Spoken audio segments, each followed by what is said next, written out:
Hello and welcome to the What's the Story podcast. I'm Jarlath Kyan. And I'm Victoria Houston. Each week we'll be focusing on the stories that matter to you. Stories about the people and places that make Tyrone so special. The What's the Story podcast is brought to you by the Northwest News Group, who also print our much-loved newspapers, the Ulster Herald, Strabane Chronicle and the Tyrone Herald. Enjoy the show.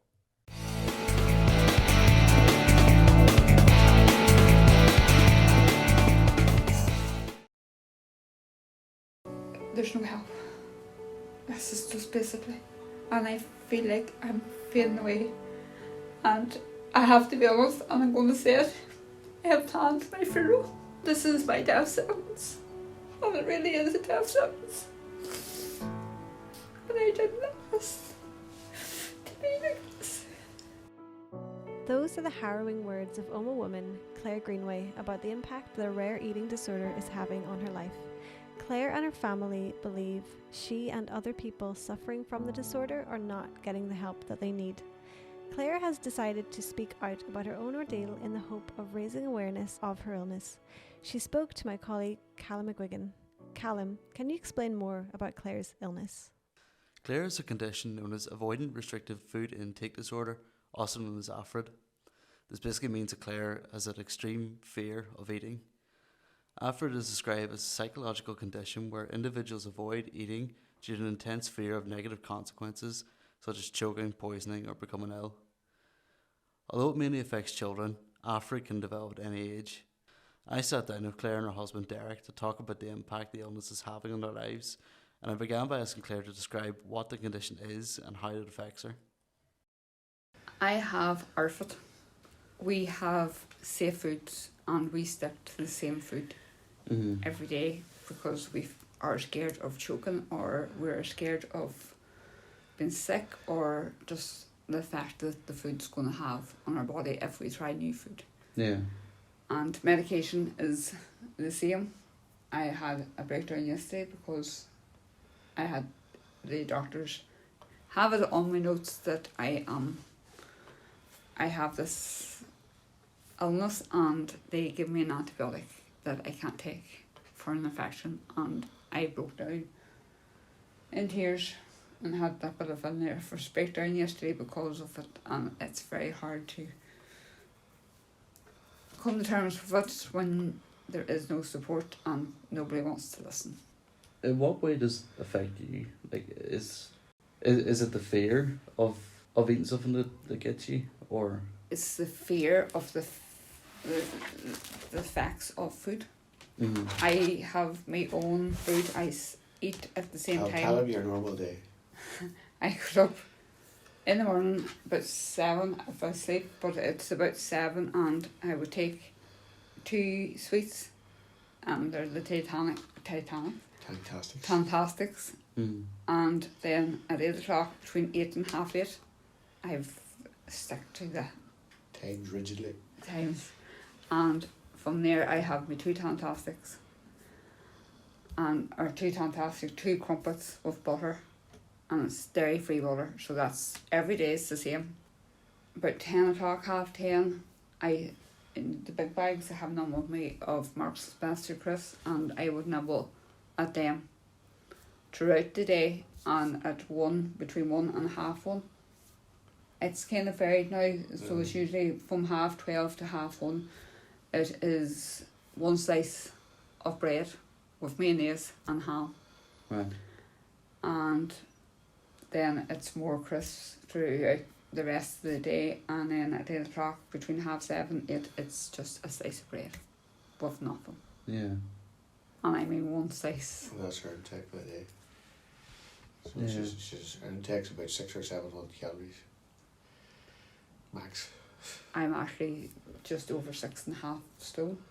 It's been going on and off for 10 years. 10 years ago I was living on jelly babies and crisps, and then you introduced food to me, so Yeah, I slowly... When we met, she was living in Lucasade, jelly baby, and I thought this is some peculiar sort of a So diet, I kind of got over it. I always had an issue with food. Mm-hmm. And then I got over that, and I did put on weight and stuff like that there. And then COVID. come on now, COVID had really affected me, and physically and mentally. I never had COVID, thank goodness.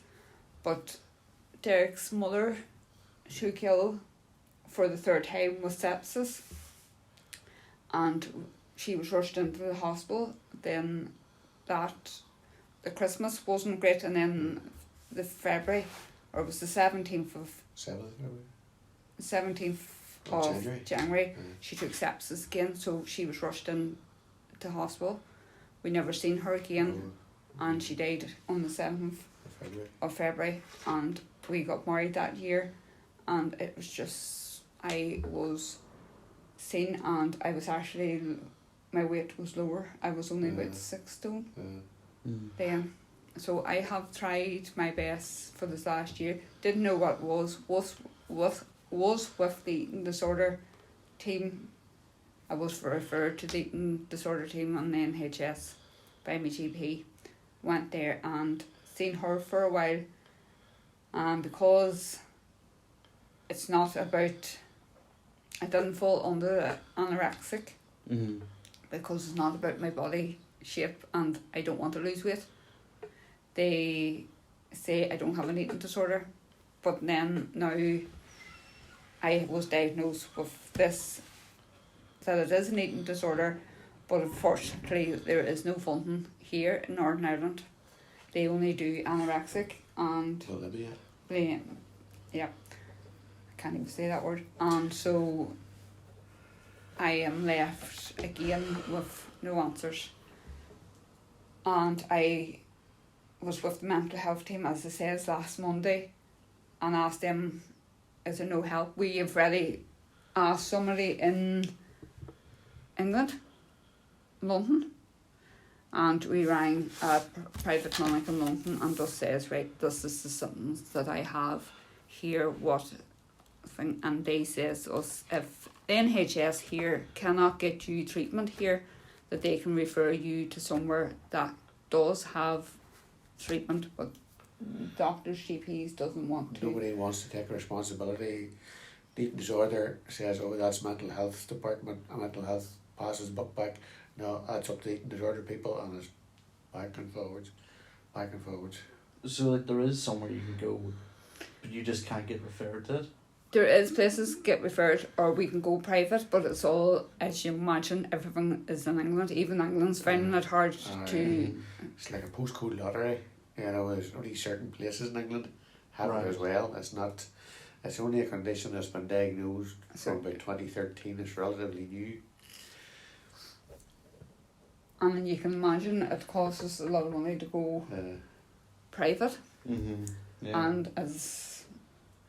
I think off the top of my head they were talking about something like, was it 375 for a first interview for 45 minutes or something like that there.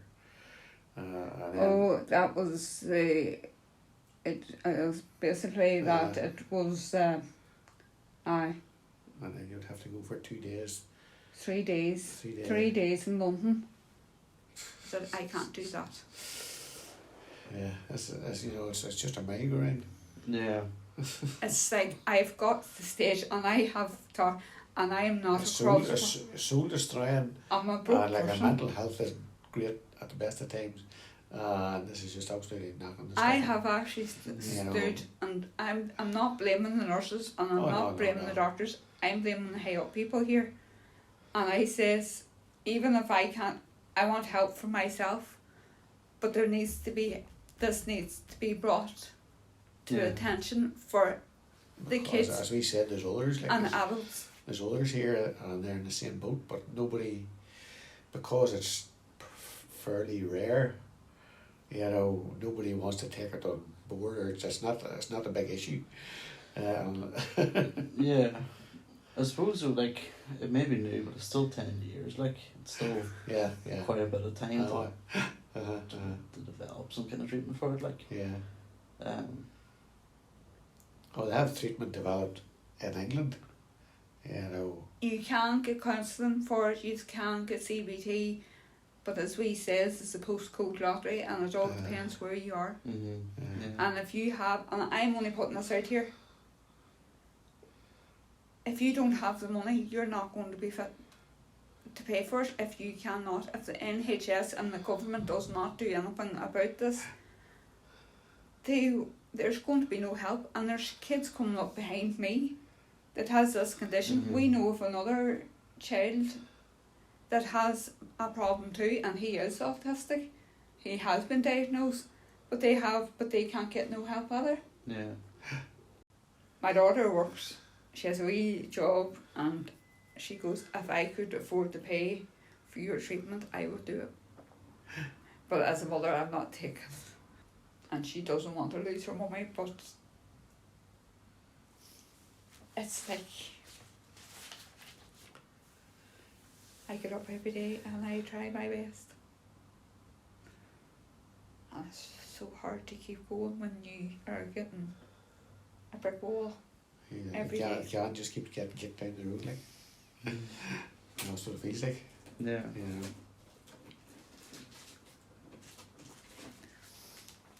And for me to cry, that's saying something.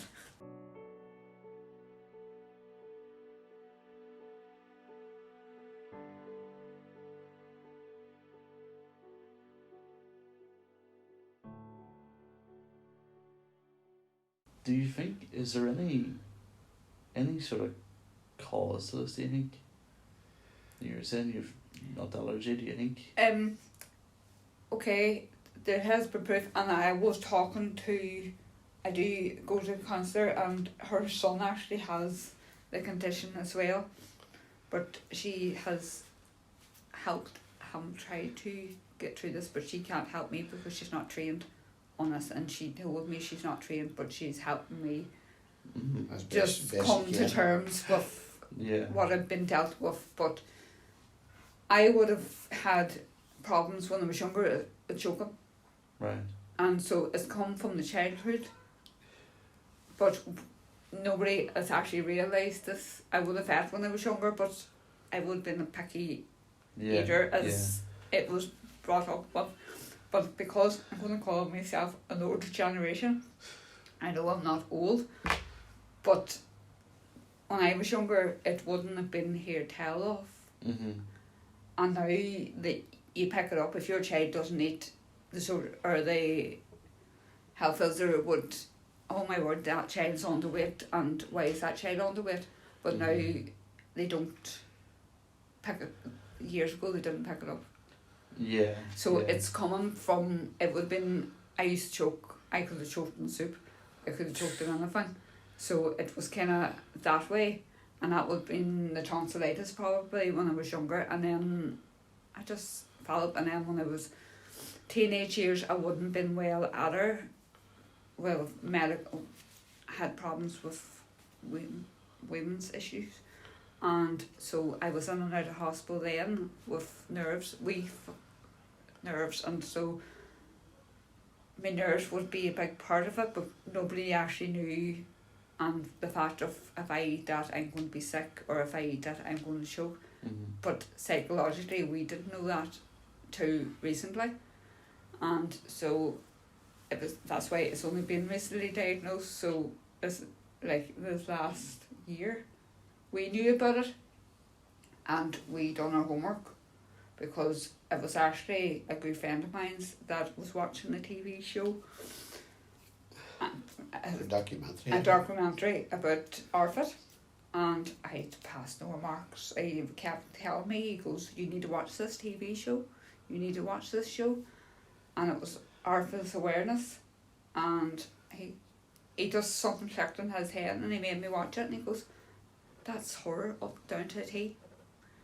And so we watched it, and I cried, like, because I was told just before that I didn't have a problem, because it wasn't about, as I says, the weight problem, or I didn't want to lose weight, but I can't put on weight because I'm not taking enough food in. And so then I done my own research, rang the doctors, but nobody here tell of it. And so then I was recently diagnosed there, was it a couple of weeks ago? About a month or so. Properly about a month ago. Well, before I was properly diagnosed, we were chatting to the people in London, and they said we explained to them the symptoms and explained to them everything, and they says definitely this is what it is, and then the GP or the eating disorder, NHS eating disorder, did say that it was ARFID. Like, how did you come to find that as your sort of safe food?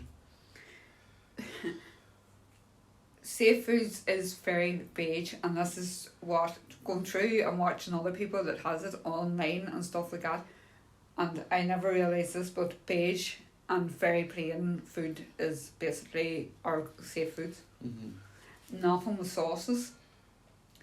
Like, I could eat chips and that would be about once a month. Once in a blue moon. Once in a blue moon. I ate chicken there before I left the house, and that's the first in my head. The first in a very long time. And when I say I ate chicken, It was minimal. I had about that much chicken. Yeah.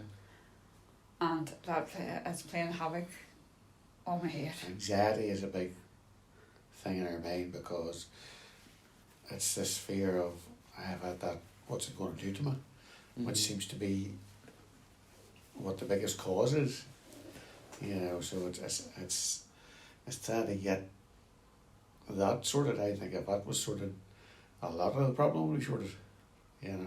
If I can see somebody for the ARFID that can help me with food and teach me that food is It's not going to do it's that not either. going to be an enemy, if you understand. Mm-hmm. It's going to be okay. There was a while there that I didn't even eat Yeah. in the evenings After she got that sandwich at 1 o'clock, I could have been it for the day. Like. because if I'm not at home and I wasn't in my safe space, Like it's like a kind of an OCD thing as well. You know, you're structured to the time in the morning. It has to be about 8 o'clock. Mm-hmm. You're structured to dinner time. It has to be about 1 o'clock. like you, You know, this is how and if it's not, it has to be made in a particular way. You know, there's lots of different traits. you. Yeah. You know, it's. I go to the tech at the minute. I try my best. I get up every day. I struggle. I go to try to get myself out of the house because if I sit at home, and you have to drive in. You leave me to work, or to tech. You come with my sandwich because people ask me, can I not make my sandwich in the morning and take it with me? But it's a texture thing. And if my bread is soggy, I won't eat the bread. Mm-hmm. And if it's sitting too long, I won't eat the bread. So you have to. It has to be fresh. It has to be fresh. yeah. So you literally make it at home and bring it in bring it straight in away. And only you can make my bread because I won't let the kids Mm-hmm. touch my food. And do not. This is another, and this is ARFID as well. A friend of mine's, and as he's no longer with us, but it's one memory sticks in my head. The big bag of Marks and Spencer Chris, and he came with his holy hands one day and stuck his hand into the bag. That's it. Do you not? Food just. And if something smells not nice or whatever, that put me off. Or I remember one other time somebody came in with, he was a farmer and he came in with, and I was in the middle of eating my sandwich and his hands was dirty and that was it. And I know he didn't touch my sandwich, Yeah. but that was But it. just the knowing that Yeah. his hands were dirty and Yeah. it was nearly like. Yeah, Yeah. that was it. It was really, so things like that. And I can remember, this is before I was diagnosed, Ernie, and he says to you, I'm quite concerned about her diet. And that was even before Ernie has never actually seen me now to actually see how far it's got. But I'm actually that determined now. I'm determined. When I say I'm determined, I don't know what way I mean that. It has to be out. And this is not me to be sitting here in front of you to even speak about myself. But people have to see how serious this condition is, because you try to explain to people, oh, she has an eating disorder. Everybody, why don't you just take that's the simplest thing in the world to say, but it is, in your head, that's a red flag, like, you know. It's like, you have to explain to people, but it's not as simple as you says, to go and sit and have like something late. we say we're going out for somebody's, say, birthday party or something, you know, and we're sitting down till a meal, maybe in Joe Mahon's or somewhere, you know, and she's coming with a wee lunchbox with a wee sandwich in it, because she won't risk anything in the restaurant. Yeah. You know, that's how bad it is, like. Because I don't know who's cooking. It's not who's cooking the food. I don't know what to cook the food in, and I don't know. It's like, stick to the same food. You know, so it affects your social life as well. To the fact that we don't go out many places because she feels embarrassed. She feels, you know, people think she's a nullity or whatever else, you know. Would that have happened if you went out? What that? What it has. Like, people asking why you're bringing a lunchbox, or, you know. No, generally people are okay. Nobody Well, really, I kind of sneak when I would be quite. it's a bit discreet. Our family would know when we go out for dinner. Our family knows not to say anything, because even saying something, it would put us off eating. Yeah. Because that's wee child that I know, somebody said something to him and that put him off, then he won't go back and eat the dinner. He was at school. And so I'm the same, and if somebody says to you, oh, why are you eating that for, or that will put me off. I remember somebody saying to me, oh, are you here to work? I did work. Are you here to work, or are you here to eat? And that was it. That was me. I didn't eat after that. And so wee things that got there sticks in your head, but it's just, we can't help how. Yeah. But basically, we need to get this illness out and talked about. There's there's groups in England called ARFID Awareness. Awareness, I think. And but as I said, it's there in England, so there's nothing here, and so. But it actually needs to be highlighted.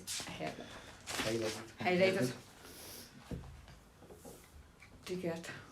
I'm sorry, I can't look. No, See, that frustrated was even tempted to go to Stephen Nolan, like, I don't know. Oh, I did tell someone I was standing, going to go to Stormont and stand on the steps in Stormont, because I'm just sick of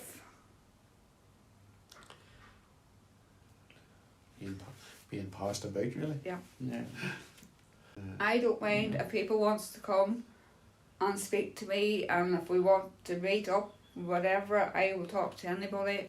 If anybody that does it wants to meet up and have a talk, because it's very, very hard when you are on your own. People out there, and they probably think they're the only person experiencing this, and they don't know who else to contact or who else to see or who to talk to, because we were in that boat, like. Yes. You know. I still, and you are so great, and I have to say, Amy's great too. That's my daughter. Peachy's okay, but it's very hard when you don't have the support. It's very, very hard, and I feel sorry for you as well, because you have to deal with the side effects of this horrible. And it's not, I didn't wake up one day and say, I want this and I want to lose weight, or it just happens. Yeah. It's just, you're just kind of going. And for people, this can happen to anybody, and I'm just going to put this out straight. You do not have to be a size 4, a size 6, or if it can happen to anybody. You don't have to lose weight with it. Some people doesn't, but they just have their safe foods, but don't lose weight. I'm unfortunate, the one that doesn't eat enough calories to keep my body weight, and only for my crisps, I wouldn't be here, and I'm being totally honest. She's mentioned these crisps a lot of times, and it's not just crisps, it's one particular brand and kind of crisps. That's the part alone. of, this is the part of Orfit. You have, it's... Marks and Spencer, salt and vinegar. You're not allowed to highlight advertising, there is Other places are available. But if we go, if I go to Marks and Spencer's and she's almost run out of it and there's none there, that sends alarm bells, because what do I do? Yeah. You know? We actually That's just do crucial. have meltdowns. It seems a real simple thing, but it's almost crucial to living. Like, we do have meltdowns because we don't, if you don't get proper food or your safe food, there's a good chance that there's going to be... the crumpets you can only get in Asda or Tesco's. And I have seen us drive to Cookstown, maybe if they're not there, maybe back to Ennisguild, because you have to get the crumpets. you need them. It has to be that specific type of crumpets. It has to be that specific bag of crisps, salt and vinegar, and it has to be the specific bread, the specific ham, the specific mayonnaise, and then because I ate the ham and all during the day, then it's the plain bread at night. If I'm at home. But now you have started to take it with me, so I'm trying to a wee bit better, but still it's not enough calories. When you are constantly going during the day, I'm not fit, but I try. I'm not fit to take stairs anymore. I'm not fit to do an awful lot anymore, and it's hard.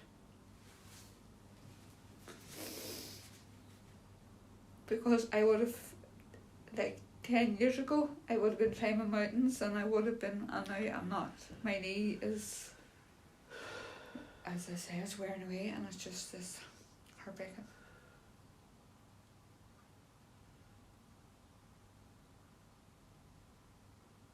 But here, I'm still here to tell the story. Just about. How does this affect you on the sort of mental health side of things? My mental health is gone. Shattered. Absolutely shattered. My mental health, I'm going to be telling you, I really don't have a life. We don't have a life. I suppose going forward, what would you like to see? Is it a case of just making it more aware, or we want bringing facilities to Northern Ireland? We want awareness, and we want it to be here. We don't want to be left out in the cold, with loads of other people with different, as the girl said, we're always the last to get everything here. It's like we don't matter. I worked all my life to have to retire because of ill health. Paid my taxes. I was never on the brew in my life, as the man says. You're not asking for anything out of the, that's, you're not asking for anything that's not reasonable.